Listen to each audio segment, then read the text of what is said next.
there are certain symbols, in this case, they're ETS, but stocks also, there are stocks that perform, and you'll see it here in a little bit, that perform extremely well. They are under control of their options. And so what you're seeing here is the SPY, XLY, Qs, and there, like I said, there are others that you'll see in a few slides that we want to pay attention to. And so if we had, instead of watching a whole bunch of symbols, which we can do, obviously, that's what the fish pond map does, this says, hey, pay particular attention to these, the SPY and the Qs and a few of the others, and if you see some signals there, go ahead, take them. And IWM is one of these that I ended up taking, a little slightly different set of circumstances last week, but again, the same thing is applicable here. Now, I can hear some of the criticisms already, and I just want to put this out there for everyone real quick, and it's in bold and blue on in the middle of your screen.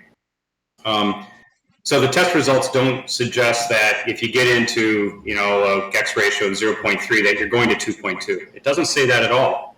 It says for those trends that were supportive of that equity moving from 0.3 up to 2.2, here was the average behavior.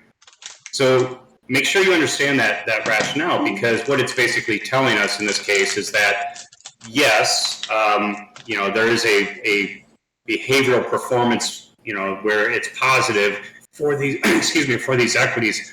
At the end of the day, you're going to have a journey through time that starts at 0.3, goes to 0.4, goes to 0.5 as calls are added, as short-term GEX is added, et cetera. And you're going to have to pay attention to that. And I think we have a slide actually to address that too. So JB, I'll throw it back to you.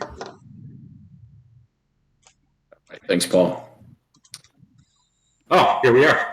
Yeah, so just real quick. So this is taking one symbol, SPY, you can see it at the top there in the label.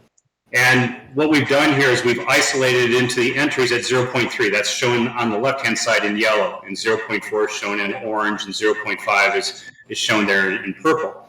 And basically what this is saying is this is the journey that you will be on if you enter at 0.3. And as the market adds short-term gamma on the call side to the overall system, you're going to go from 0.3 to 0.4 to 0.5 to 0.6. Now, you may hit your profit targets, but you may also experience some drawdowns, and that's actually shown in the MD50 column, and I wanted to call that out, is that there's actually a little bit of pain that you might experience, and you can see that the maximum drawdowns actually do go up in the middle as the trend terminates. That's because these trends don't last forever, right? So there is always a downside risk with these things, and that's why risk management is job number one here. But I think the key takeaway is this. Once you get into the trade, and if you're properly positioned and you're managing your risk, and JB talks about that all the time, then I think being able to really have winning trades, and you can see here in the blue box here over on the right-hand side, you still get some very phenomenal win-loss rates. And this is just the SPY. Each one of these symbols has a particular signature or behavior, and we're working on quantifying that for everyone so that kind of what history has told us as a guide here. But the key takeaway, as you enter at 0.3, yes, we all want to go to 2.2 on the GEX ratio, right? Because that's going to be a good chunk in time in the future, and we're going to have lots of gains with that. There's going to be some bumpy roads, and this chart actually shows you where those bumpy roads are going to start developing. And it's because these trends tend to terminate sooner than what would allow you to get to that 2.2 GEX ratio. I would just add in there that you're either going to get taken out of the trade because you hit the profit, or your cumulative tick tells you that, hey, this is no longer short term to the long side. You need to exit. And the testing here and the returns here and the max drawdowns here do not include stacking the edges and using the market model to inform some of these trades.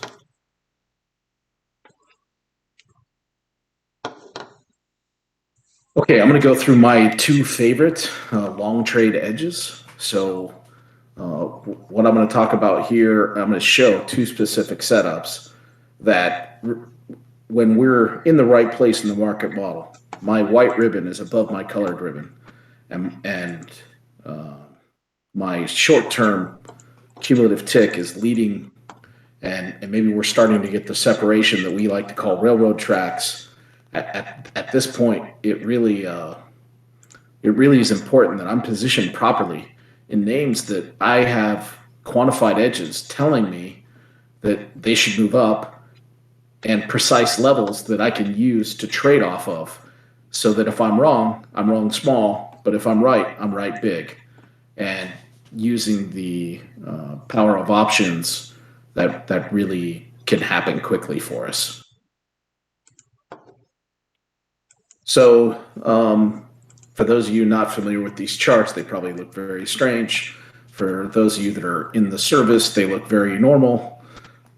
This is what I consider to be, proper gamma structure. You've got your minus GEX and your POI, but below you've got a negative trans, then you've got a positive trans, you've got a zero GEX in there, and you've got a plus GEX and a COI up at the top, leading price. I really look for those. I really look for those levels to be in the proper order, because I want things logically to make sense. I want to see that the stock structure is moving in the right way. So this is Starbucks right now. This is a chart with Friday's close. What I like to trade is called positive trans to plus GEX. You can grab that in a number of ways. You can catch it as it's moving through it, or you can catch it on a retest. I started my trading career as a canceling guy and learning TA. And, when I look at this chart, I see a bull flag with a breakout here. And now I just need to know, where do I need to exit it, or what's my precise level that I'm trading off of. For this setup, it's a positive trans level, so it's the 8750. And because gamma is positioned at 92.5, I have a realistic expectation that that's my target. I'm not measuring a chart pattern and calculating some sort of fib extension. I know 92.5 is the level, and I know that 87.5 is the base of that level. You can bring in some other TA if you want, but fundamentally that's this plus trans to GEX trade, and you only take it in positive gamma names. That's stocks with the right wing structure when the market model's telling you to go long. This looks like a continuation of an uptrend. I don't know what the left side of this chart looks like, but this chart looks pretty strong to me here. You got your 21 leading your 50. All systems go there. To the right here is Pfizer. Looks a little bit more like kind of a reversal trade. Similar structures though, right? We've got negative GEX on the bottom. I've got a negative transition line. I've got a positive transition line that I'm trading off of. I've got a plus GEX target. I can really manage risk off the 4750 level with an expectation that price will get to 50 as long as my market model holds up in a long-term trend. And in this instance, we even have call open interest sitting up at 55, which is bullish. Overall, what's going to move my stock up is calls being added out in time and price, and that's what's going to pull the price up. So this is a really good setup. For me, it's super intuitive technically, and the levels are super clear to trade off of. It makes determining my entry and exit points clean, and it allows me to calculate a really tight risk level based on how much I choose to put into these. And a $3-4 move in options can make me a lot of money if I'm in it at the right time from a percentage perspective. So that's a plus trans to plus GEX setup. It's one of my two favorite long setups, so I'm going to show you tonight.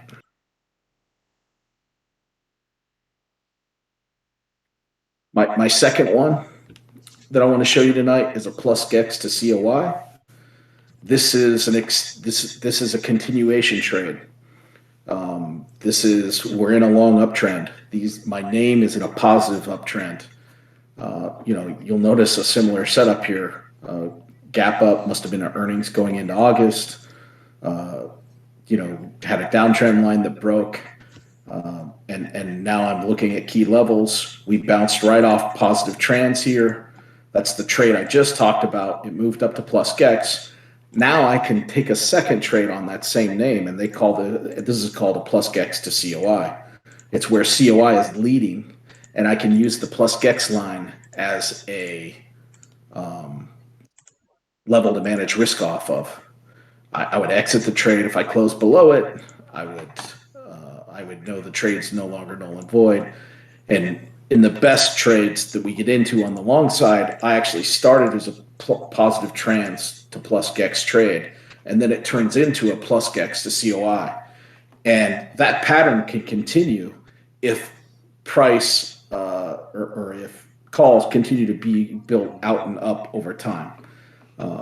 So here's the setup in TQQQ.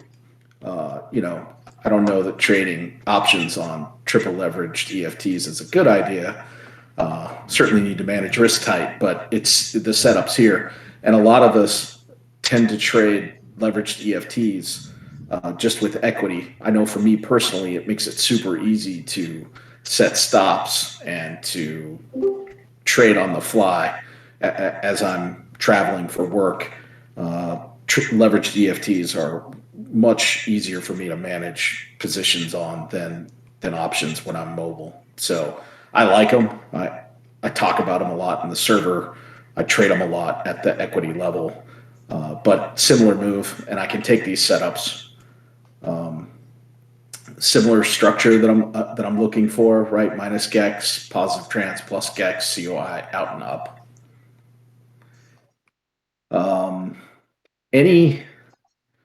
Maybe I'll just finish up. We only have a couple slides. Why don't I finish up the slides and then we can just open it up for questions. So how do I bring it together? It's pretty simple.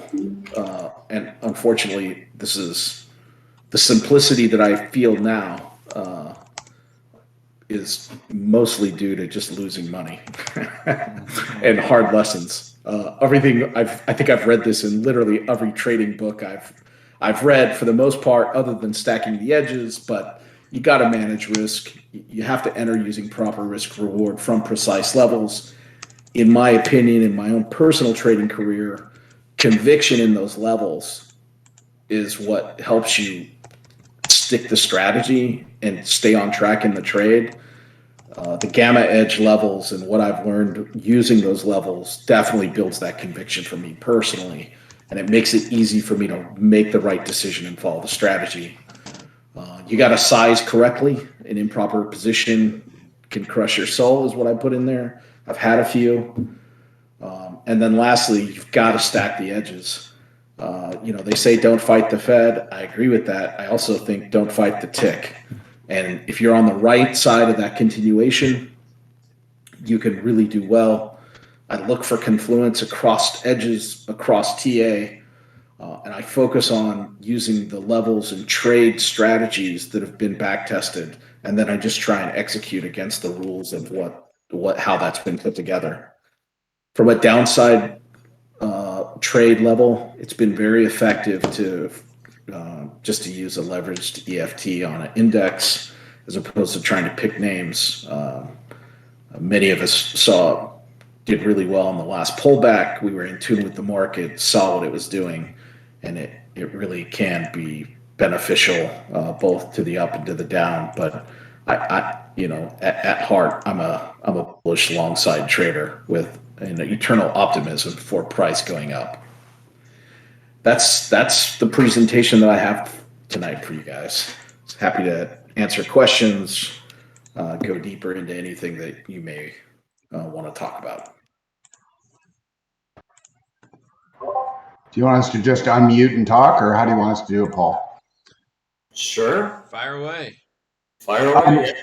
Okay. This is fantastic, JB. Thank you. I'm definitely looking forward to watching the recording and listening again. When you say look for confluence with TA, these are technical analysis things that you like, or that's also part of the overall Gamma Edge set of edge information we get, or what do you mean by TA? Yeah, great question. So I could write that bullet point to look for confluence with other things you have conviction in. For me, that's certain TA. Like I love to see P-trans levels aligning with like volume profile levels. So it really is look for confluence with the Gamma Edge setups, with the things that have worked for you in your trading in the past. And when they come together, your conviction's the strongest. I think you execute the strategies best in those occasions. Okay, great. Thank you. Hey, yeah, just to add to that real quick. Yeah, so these levels, they do work well with other indicators that you use. Like for me, um, I like to use VWAP when I trade intraday. So when you say maybe you get a P-trans or a zero GEX level corresponding with daily VWAP, corresponding with kind of a significant price level that we've had a lot of price interaction, corresponding with a gamma level, like that's great confluence that JB was just talking about. So there's a multitude of different ways. This is kind of a complement to existing systems. So yeah, I mean there's a lot of ways that this can benefit other systems out there. Makes sense. Thank you.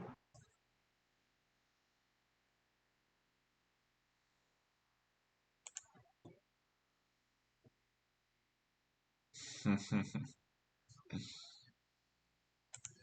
just want to chime in real quick. If we think about what gamma levels are, they're liquidity levels for the options market, correct? So when we're thinking of technical analysis, we want to probably line those up with some other major liquidity level, right? Like a volume profile level or an average price level, something, think along those lines. So you've got not only the underlying equity market lining up with it, but you've got the secondary auction market lining up with it as well at that same liquidity level. So think liquidity. That has helped me a ton, and I'm not trying to step on any toes, JB. I think the presentation was amazing, but I just wanted to give my 2 cents on what I look for. I look for major liquidity levels in the equity to line up with those GEX levels as well. And then you have both worlds kind of colliding on one price.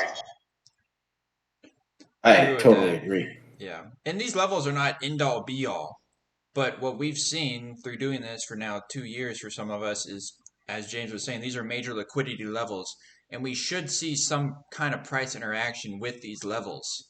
Now, that doesn't mean they're firm support and resistance always. There may be no price interaction with these levels, but a lot of the times we do see something that does help us at the end of the day manage our risk appropriately. Yeah, I totally agree.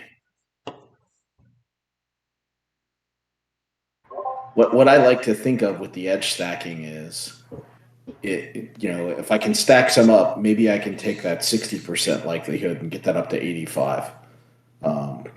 That's kind of the hope. But what I've really found is it's the conviction of managing the trade, and I'm able to manage the trade better the more conviction I have in it, in the levels specifically, right? So if I have a lot of conviction in that level and I see it fail, I'm not going to hope it comes back, right? I'm going to know that was a major level that just fell. But so I'm going to cut at the right time. And my personal experience isn't about finding winners. It's about avoiding losers. That impacts my profitability. Hey, JB. You had a chart with the cumulative tick ribbon and SPY, basically a spreadsheet view for longs. Did you have that for shorts?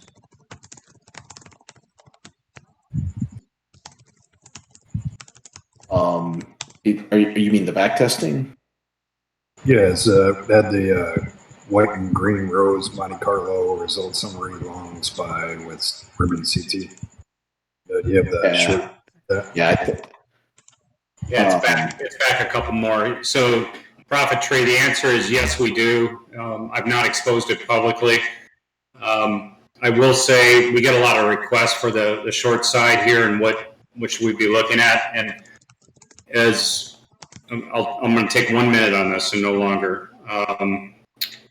As people say, the market takes the elevator or the stairs up and the elevator down. And so what we have is that when we're back testing, we have to decide on the windows we're going to look at. And that is an inherent bias. And so what that means is that it's not as clean as what we had on that one chart where you had just the cumulative tick with just the green rows. That being said, we do have a pretty good, solid view for the SPY, the Qs, and the IWM, and that's what I'm working on right now to be able to make public within the Discord, so that we can get ready for the invariable downside that's coming when the CT reverses. So still working on it. It goes to reason that if you're interested in the SPY, the Qs, or the IWM, that you would pick higher numbers, typically over 2, and you would be wanting to short those or go long puts or put spreads or something of that nature during that time. Time is much, much shorter in some instances and longer in others. So we have to look at that in some detail. All right, my minute is up, so I won't talk anymore. Great. Thanks. Sure.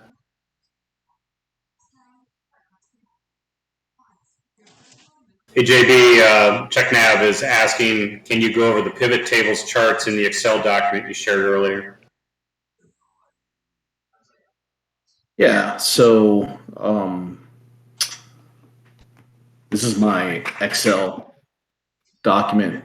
I call it Gamma Edge Swing Magic. I don't know. I like funny names. What I do to build that data out,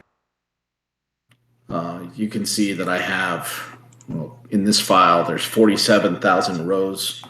So Gamma Edge has roughly 1,200 rows of data that comes out for every trading day. I aggregate it, I put dates on it. I do some other calculations around figure out what yesterday's gamma level was, what the change was, all those types of things. And I bring that into what is the fish pond map. So it takes a lot of work to take the daily spreadsheet that comes on Discord and get it to this point. I'm positive they're working on some automation to this. Sometimes there's certain names that are missing in the slices of. We get a ton of slices of data each day. I think 5 or 6 of them are exposed to us as Gamma Edge users. I've got some holes in here just because I was sloppy in compiling my data. We didn't look at some of these names with this process until about 2 weeks ago, and then we expanded it. So it's probably more detail than matters, but this is it. It's pretty complex. I keep one for the key names, and I keep one for the sector.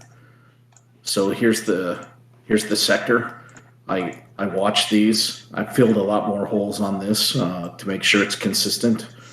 And then I look at the daily change right next to it. And then I actually look at the next OE.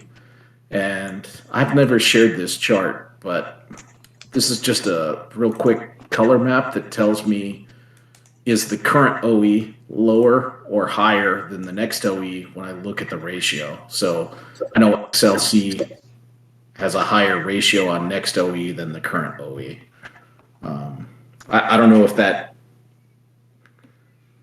ChalkNav, I don't know if that answers your questions. Certainly willing to answer more. There's a lot of complex stuff in here.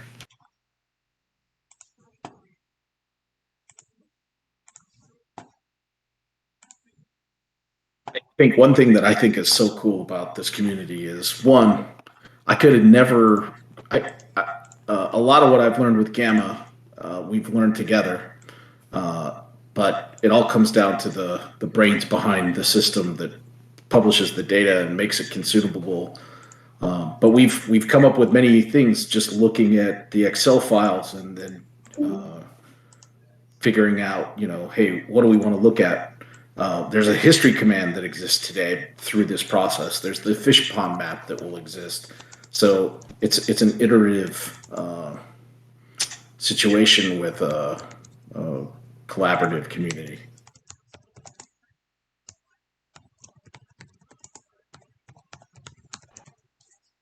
Yeah, I want to just stress that point a little bit for everyone who's here. If you have ideas, I mean, one of the things that, I mean, you're seeing the output of what JB has brought to the table, of course. I think the key takeaway is that if you have ideas and you can start formulating kind of in an Excel manner or, you know, rules-based manner, we can take a really good look at it. We've got over 50 some things on our roadmap, but you know, if it's important and it helps people do what they need to do, this is really where crowdfunding or crowdsourcing or however you want to describe it, you know, crowd learning come together. And you know, sometimes we have to iterate it once or twice. Other times we publish it and it's exactly what people are wanting. So you know, bring your ideas to the table. That's why we expose the Excel sheet. It's, you know, it's a big deal. You're basically exposing a database that has got a huge data element behind it that's been QA'd all the way back to the CBOE and CME. So I would urge everyone to, you know, participate if you can. I'd like to show the group the history command real quick because it allows us to reinforce some key points real quickly. It's up in charting. It's just above gamma scans. You got it. There you go.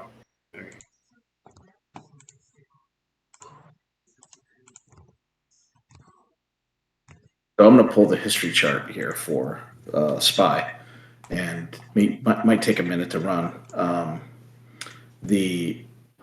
The cool thing is seeing these levels move. So I'm going to open this up.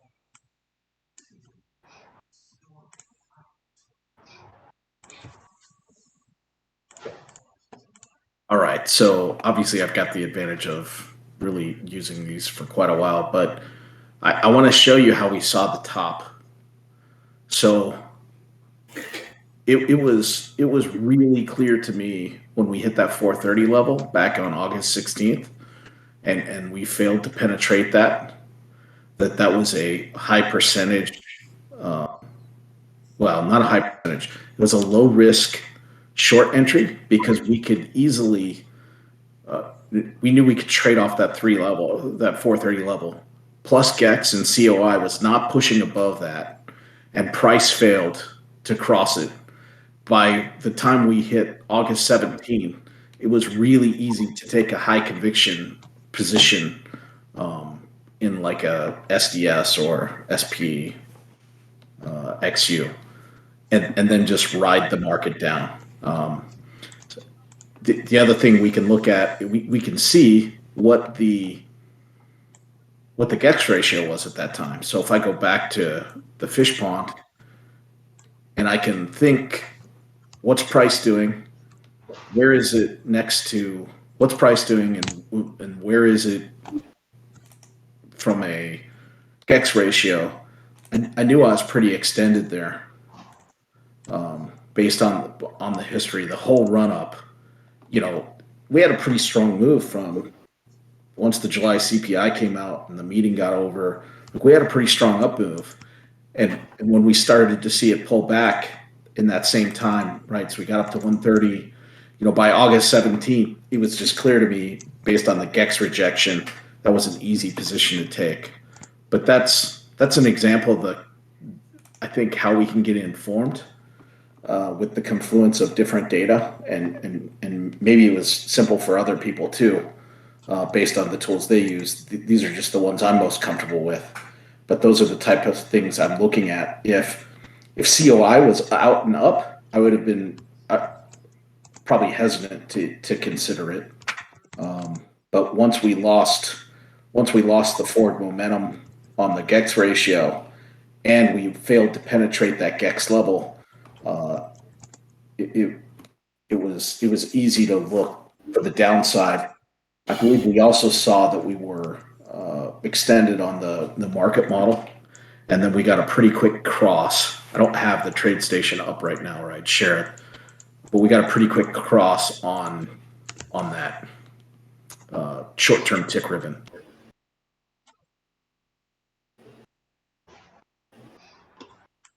Any other questions, comments, things I could explain better? So Christy's asking, Tom did respond. She says, you showed a Starbucks chart as a trade you might take for P trains up to COI. I think she meant P trains up to plus GEX. If you're choosing to trade options, how do you determine the DTE that you want to use? And Tom responded, we can go into this, but suggest the nearest monthly as a good start. I tend to be conservative personally, and I like a little time. So if the nearest monthly is less than 3 weeks away, I'll typically go out a month. I usually like 6 weeks on my option position. That's not for anything other than personal comfort level and experience. There's zero defined, this is why I do this statistically to that point of view. And then do you tend to keep those positions on for a while, or it just depends on when you hit your profit target, or? Profit target and tick. Oh, So here's the 815 look of the tick. This is probably pretty small. Hopefully you guys can see it okay. Maybe that's better. There we go. So this is what the 815 tick look. When we talk about that short term, like great opportunity to go long there on 812. It's continuation to the upside. I'm good on all 3 time frames. I've got cyan on bottom. I've got a full tick ribbon with white tick leading, and that's just all systems go. That cross right there, and so we'd been running up for a few days. Let me go down and grab that 817 look and show you how that looks.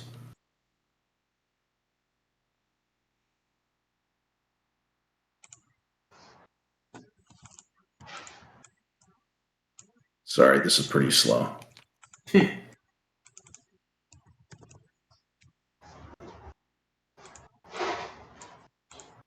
So here's exactly what I'm talking about. If you remember, I showed you on the fish pond, 817 was a clear loss of GEX ratio. It really started to present on 816. Here's what my cumulative tick was telling me. So 816, if I zoom in here, you're going to see we lost steam in power hour, and we got that crossover. So at this point in time, I've got a couple critical pieces of information. 815, I failed 430 GEX. 816, I went backwards for the second day in a row on my GEX ratio. That's going into the close, that end of day close. It would have been an aggressive entry to go short that day, but by the next day, you open up, you see some aggressive selling off the open. You got the tick ribbon cross. It's time to position short. And if you would have positioned short on 817 and rode that down, quite a few people made some good profits. Right through the ribbon, and there really wasn't a reason to pull up until we bounced that day from like 409 back up to 417. And then there was actually a second setup. I got stopped out on that bounce, and then I took the second setup and rolled it down to 390 or right about. So that's how it kind of comes together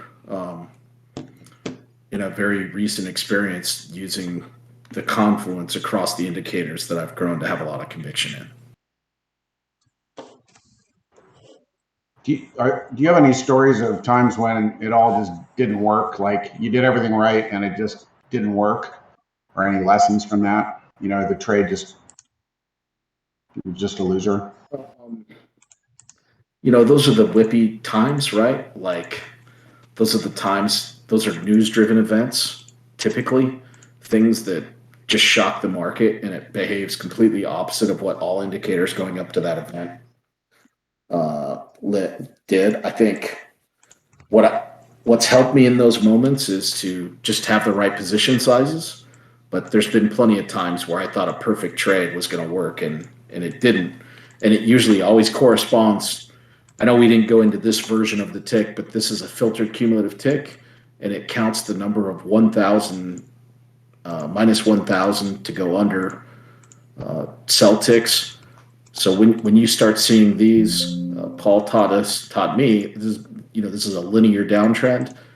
If you're caught in a long on a day like this, you're going to lose it. Like you're going to go underwater, and things can trigger these days driven that you couldn't have planned for the day before.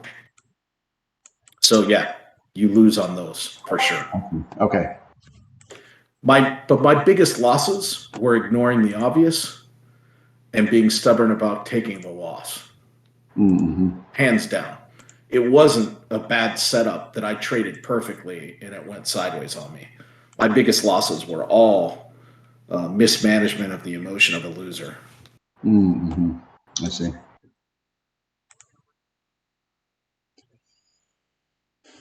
Yeah, and again, JB, just to hit on that, I mean, part of the beauty of this too is going back to the liquidity levels and kind of the big levels of interest.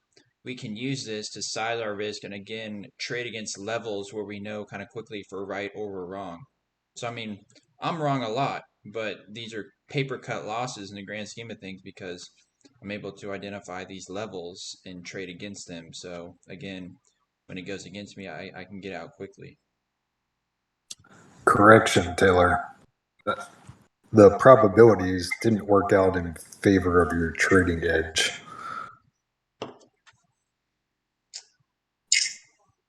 Makes sense? There's a big difference between that and you being wrong.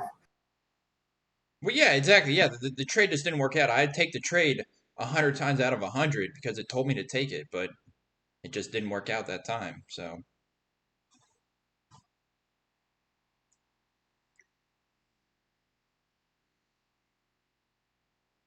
maybe that's what you're getting at, maybe not, but that's how I think about it. Yeah, it's just especially for the newer traders and how you think about it is this is all probabilities. Is Yeah, yep, 100%. I'm tracking. sometimes they work out, sometimes they don't work out in your favor, and you really can't take it personal or that you did something wrong unless you didn't follow your process. Yeah, But because that alters what you say to yourself, alters your belief system over time, and can affect your trading long term. yeah, yeah. I think we've talked too that I know a lot of people, a lot of good traders too, they're wrong more than they're right. But because their risk management is sound and they're sizing their bets correctly, you still make money at the end of the day because your losses are very small and your winners more than make up for that.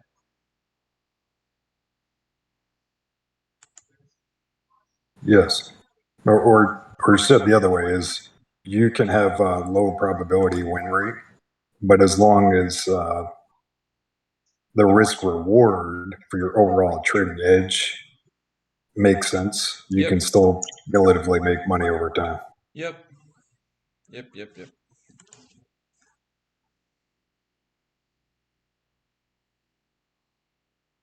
I'll show you guys something cool that I like looking at that I've just started to pay more attention to. So what I what I would well, I'll start off by just saying there's no bigger fanboy of the Gamma spreadsheet than me, and it just allows me to be creative with the way I think about things. And I'm a lot less of a table like numbers guy, and I'm pretty visual. So I like to mess around and see what matters, what doesn't matter. So I started looking at does the actual GEX volume uh, if when we think about call GEX and put GEX and we see what comes off and what doesn't. Let me just pull up last week here.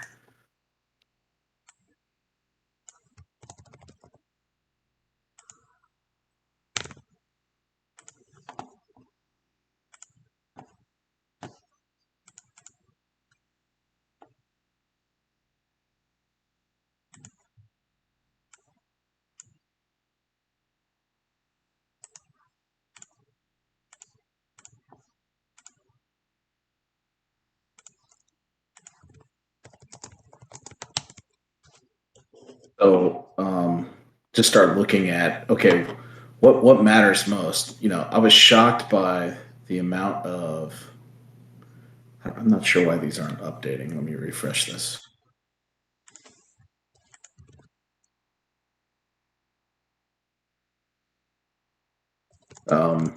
So this is.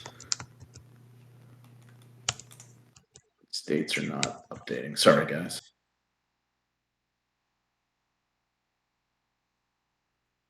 All right. So just starting to look at, okay, when we do see expirations, right? So call GEX was at 270 million this day, and it goes up. As we start to see, what should I expect?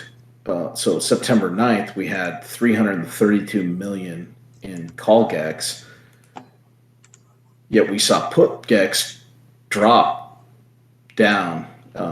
Obviously that's what moved that ratio up.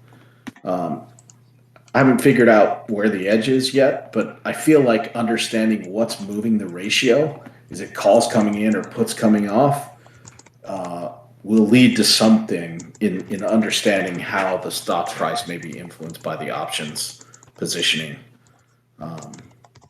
Again, I don't know that there's anything here. I don't know that it works at the individual name or it needs to be at an index level. But, being able to just experiment is what I believe to be very unique to the Gamma Edge site. And, coming up with something like, hey, I've noticed this, I've been watching this, can we backtest this? And then the backtest coming back saying, yeah, that nothing showed. If we look back 13 years, there's no edge there. Or there is an edge, and suddenly we're onto something completely new. That's why I believe the Gamma Edge community, despite how investing changes over the coming years, what we're building here is going to be pretty strong in how it endures.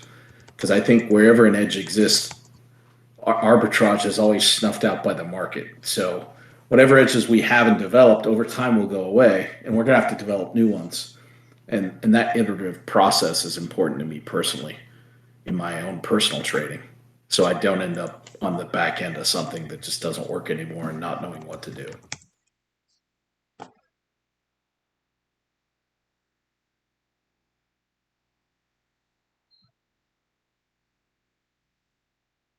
Any other questions?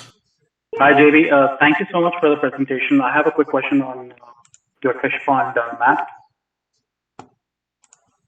Yeah, sure. So, when you were describing that 0.64 through the edge radar, 0.64 is like an optimal level where we should start thinking about, getting long, given confluence of other indicators. So you also mentioned that every ticker has its own kind of like optimal level, like 0.64 is maybe good for SPY or Qs, but maybe Google or Tesla would have a different number. So do we have a standardized or an optimal, like a list where we can kind of like have an optimal number for each of those like stocks, like the major stocks that you already enlist in your fish pond map? Like just to know that, okay, for Tesla, if it's 0.7 versus like for SPY, it's 0.64. I believe it's different for different tickers, right? Yeah. So Paul definitely has some of that that he's ran on the most liquid names, and I'm sure we could put that together. The edge rating's been done. I don't think that would be a big deal. I just remind everyone that these are always a zone. It's never precise as one number.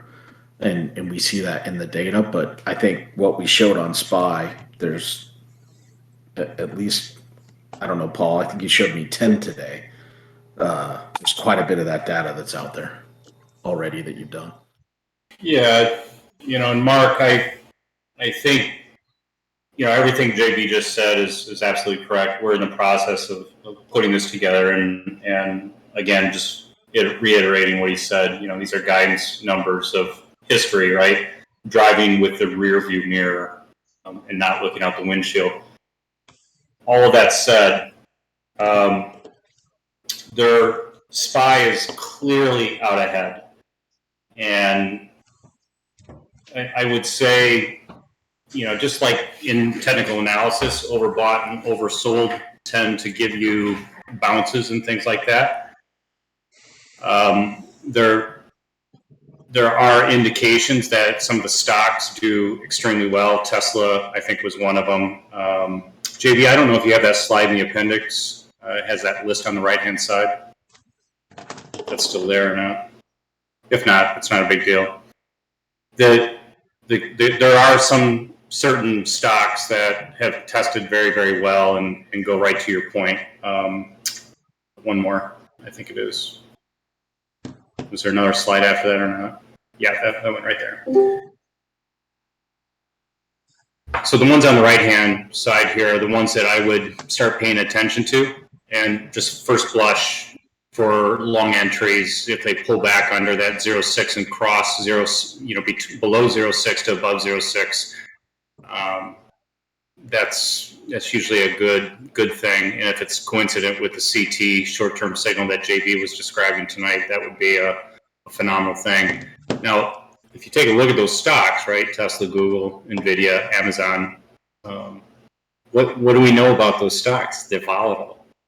So just, size accordingly, paper trades, of course, but low numbers tend to work out really, really well. And if the trend holds, just like we saw in July, we caught that signal beautifully, using exactly what JB's talked about here tonight. Those are amazing rides. So I think that 0.6 level, excuse me, that 0.6 level is where you want to look at. Okay, perfect. Thanks.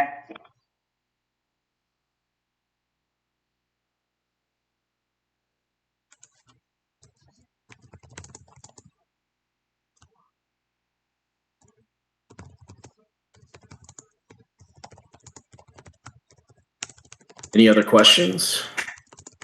Topics of things I didn't present? Anything I can stop presenting and we can talk about whatever's out there? I see. Go ahead. Sorry, I had a quick question.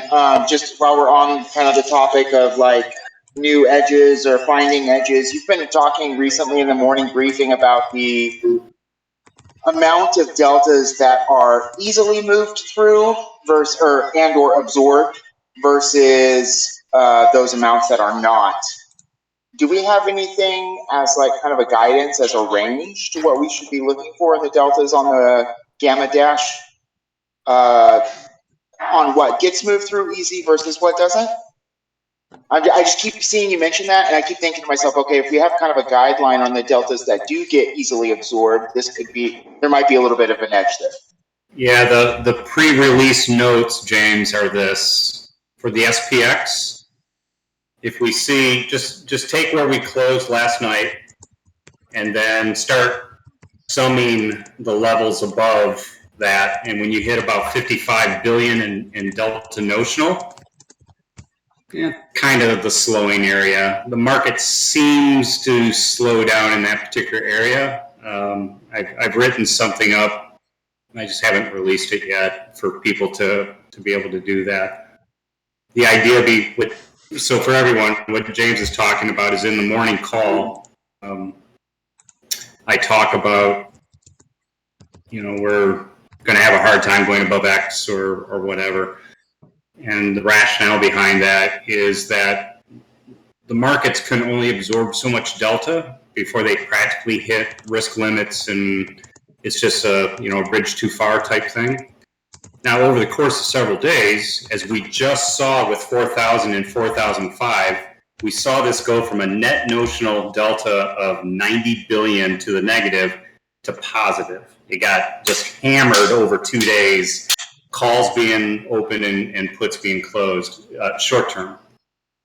So when we see that type of behavior, we know it's going to take some time. And James, that's the genesis behind kind of spitballing right now what we think we can see. Now, here's full disclosure. That number was lower about 2 months ago. It was in the low 40s.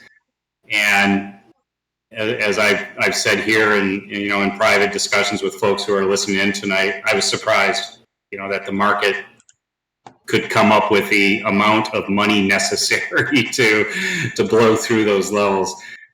We're probably going to see 55 get taken out and go towards 60 and 70, et cetera, especially as the options market and as risk limits, increase, et cetera, et cetera. So we'll see.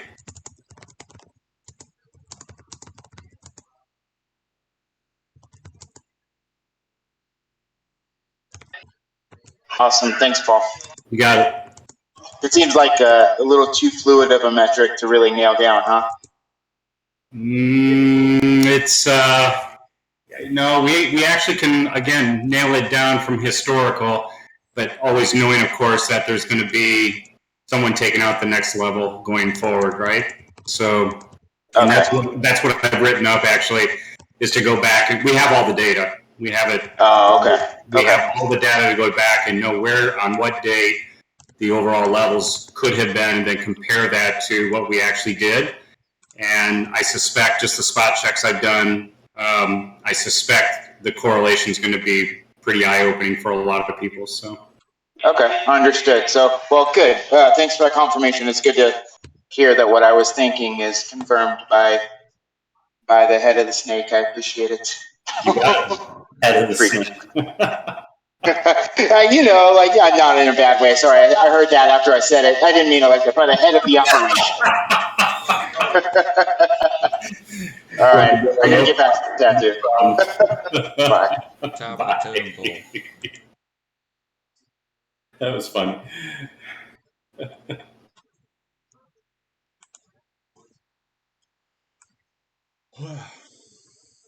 All right. Well, we are at the bottom of the next hour. So, first of all, I want to say to JB, thank you. I know you're a devout family man, and your Sundays are precious to you, and I really appreciate you making the effort tonight to come and join us and teach us what you're seeing, and hopefully we can continue on this journey and making good things for everyone. So appreciate you spending the time putting all this together and doing what you do. No problem at all.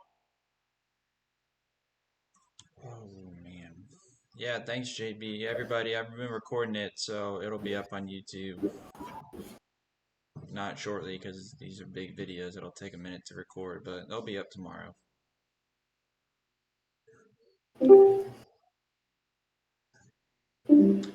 As always, any more questions, feel free to drop them in the chat. You can DM Paul, myself, or JB, anybody. Yeah, we're a resource for y'all, so fire away. Fire away.